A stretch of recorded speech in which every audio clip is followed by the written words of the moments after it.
Hello everyone, welcome back to a new video. Today I'm going to be doing a video on an idea I've had for a little while now. I'm calling it Slipknot Collecting for Dummies. Basically I'm going to be going through my advice on how to start a Slipknot collection. I've had a few people message me on Instagram usually saying that I inspired them or someone else inspired them to start a collection and they want to know how to start and where to start, which is always wonderful to see. So first off, the advice I would give would be to have money and commitment. I've spent a couple years procuring all this stuff, and it's cost me quite a bit of money. I'm not going to give an exact figure because A, I don't know, and B, it's not really anyone's business. So if you really want to get into it, it's important that you have money that you have set aside, because a lot of this stuff can be expensive, but I would say the stuff that you start a collection with isn't as expensive, which I guess is the whole point of starting a collection with it. So I'm going to go through a couple pieces that I have that I personally started my collection with that basically everyone does, and I would recommend everyone continues to.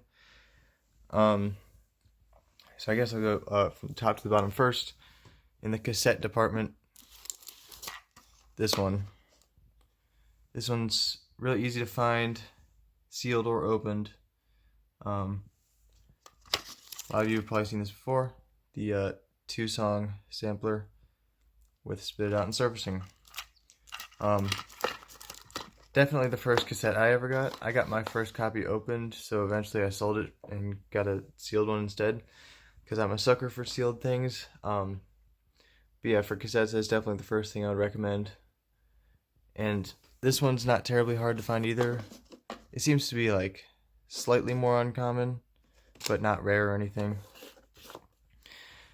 Oh, and also, actually, this one's easy to find too.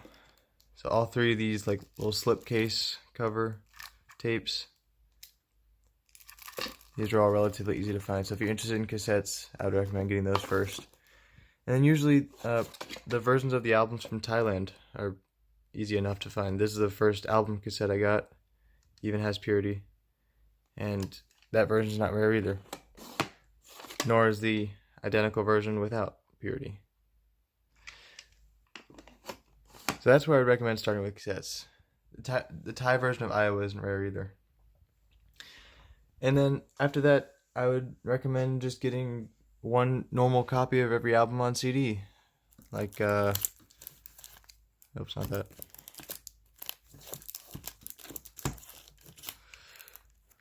Like this guy, just United States second press, no Purity, but it's back from the 90s, or 99, I guess. You see that Slipknot2.com there. That website went away pretty quickly. And this was actually an attempt at getting Iowa on a regular CD, but it has no track listing, and I may have talked about this before. I think this might be a misprint. But the Iowa first press is easy enough to come by. Of course, normal version of Volume 3. All Hope Is Gone. 1.5, The Gray Chapter. We Are Not Your Kind. You know, all the normal, easy to find editions from whatever country you're from. I'm from the US, so just the US versions of all these albums. They can all be found for as little as like $1 or $2 or $3 or $4 or $5. So, and then after that, well, there's some singles I would say that I would go with. This Wait and Bleed. This thing can be found for less than $1 on Discogs, I think, and maybe just a few dollars on eBay. Same with this Spit It Out, made in Europe. 3 tracks.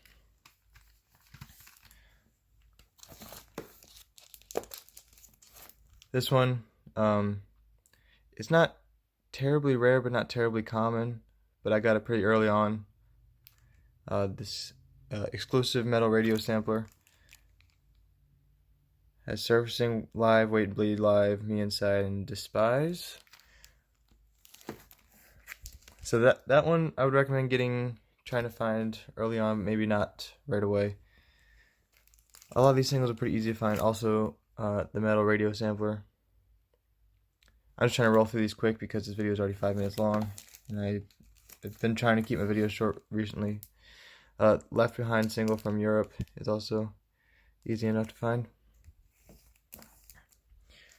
Then these are probably the two very first singles I'd recommend. Although, actually, along with that Wait and Bleed and the Spit It Out, Vermilion and Duality.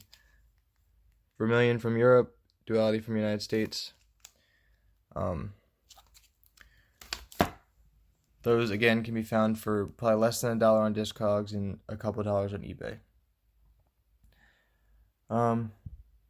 That pretty much does it for those. And obviously, normal editions of not studio albums like Day the Gusano, just the DVD version. Some of these special editions, but for some reason it took me forever to find All Hope Is Gone in good condition for cheap. A lot of these special versions can be kind of expensive, but they're not necessarily hard to find. Just hard to find for cheap. And then if you're interested in card sleeve CDs, I would recommend this. Heretic Song Rough, which is a little harder to find than Heretic Song Rough Mix. And then also the identical looking Iowa sampler.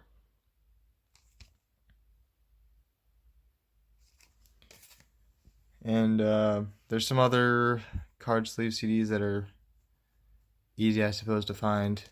But those are the easiest. Those are also the first card sleeves I ever got.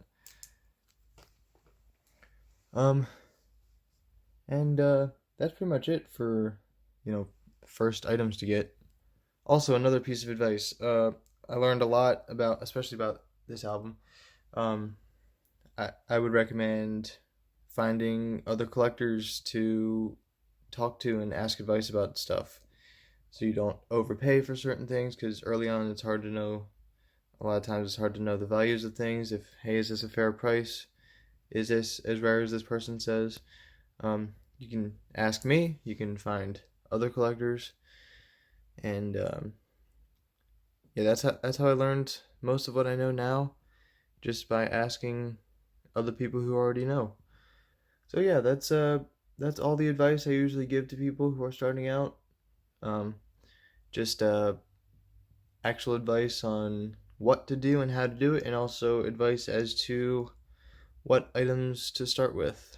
And actually, I should mention these lunch boxes are also easy enough to find if you're interested in that kind of thing. These can be found for usually like 20 or 30 bucks. Both about the same price usually. So yeah, I think that'll do it for this one. Thank you for watching. If you have any questions, if you are one of these people that I'm talking about who's trying to start out, feel free to ask me. The best way to reach me usually is through Instagram. I check that a lot more often than comments on here. So thanks for watching, happy collecting, and I'll see you in the next one.